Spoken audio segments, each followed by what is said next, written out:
As a kid, what did you want to be when you was a kid? I wanted to play sports when I was a kid.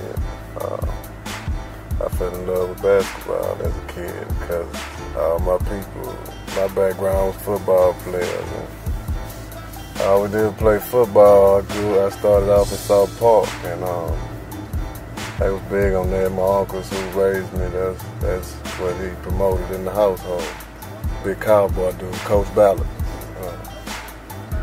Oh yeah, I made the transition to basketball when I moved to the West, and that's what I fell in love with. I was good at it, and that's what I wanted to do. Did you play basketball at your high school or college or anything? Yeah, I played ball a little bit for the school, but I was already into the streets, so the streets was interfering with me from the jump. How did you get involved with the streets? I met my father, and he was a crackhead, and that's how we developed our relationship. So you were selling drugs with your dad? No, my dad was on drugs, and one day I came up with something like a plan where he could buy the dope for me, and he wouldn't have to owe them or go out there to them and, go through what the crackheads go through when they buy their dope. So basically what you were doing was selling him drugs to protect him from the streets?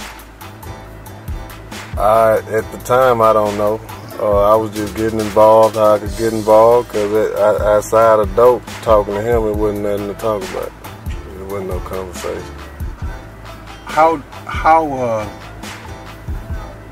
What was the whole fascination with the selling drugs out on the streets? The fascination. I never had.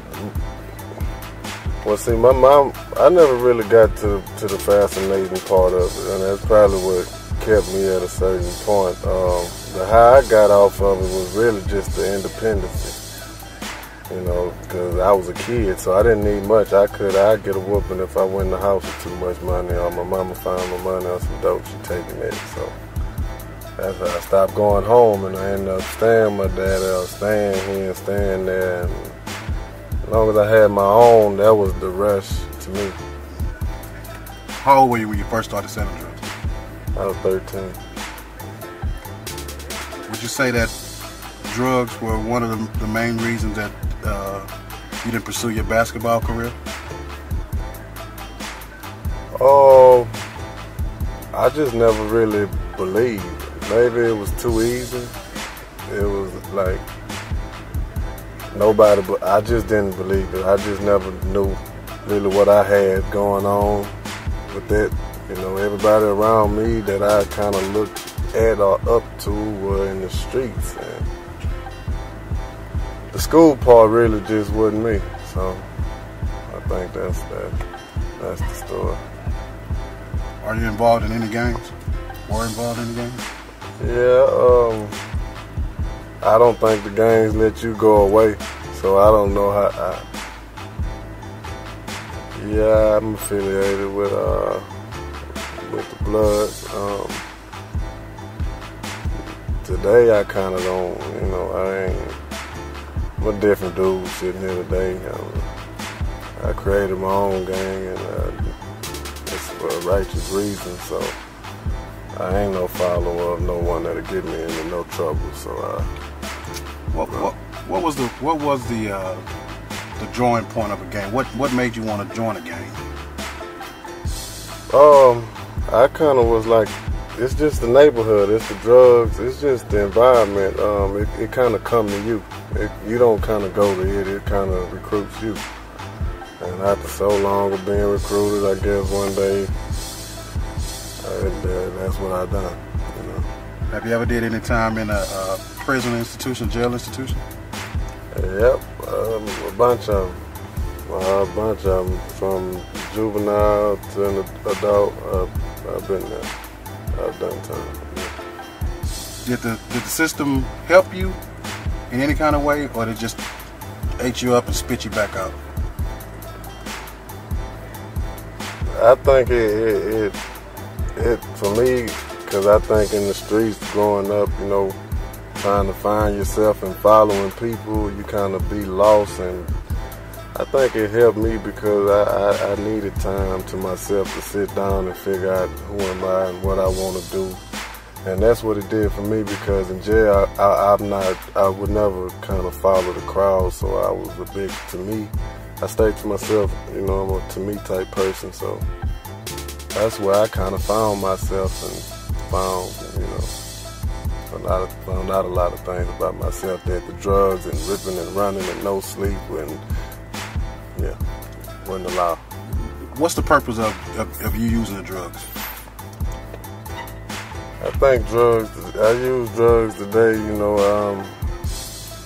I think I used drugs then, you know, it was a fun thing, you know, but it's just a cop-out. You know, the drugs is the scapegoat, you know.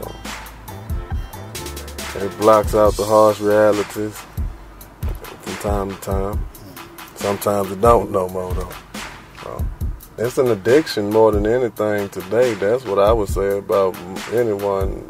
Well, I'm going to speak for myself after years of doing drugs, that I don't get the same satisfactions, and it don't all the way help escape the reality. Sometimes it opens it up more, so it's kind of crazy, man.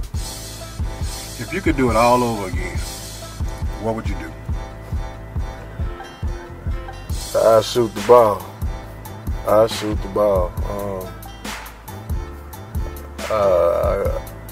ball. I play basketball. I go to school. If you could tell any of the guys out in the streets now a word of advice, of your own words, what would you tell them? Take your time.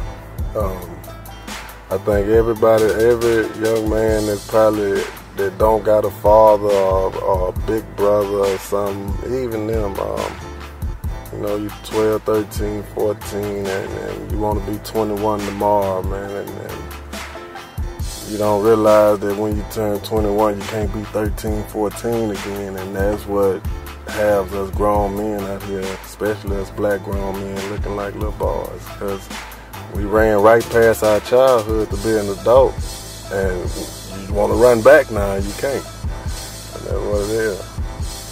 So, is there anything else you want to say?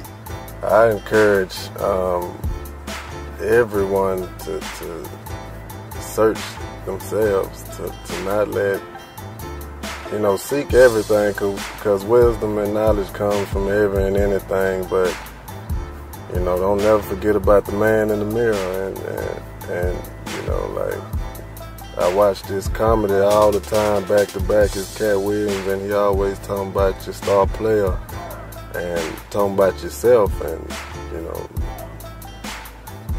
I advise everyone to, you know, stay in tune with their star player. Thank you, sir. Appreciate it.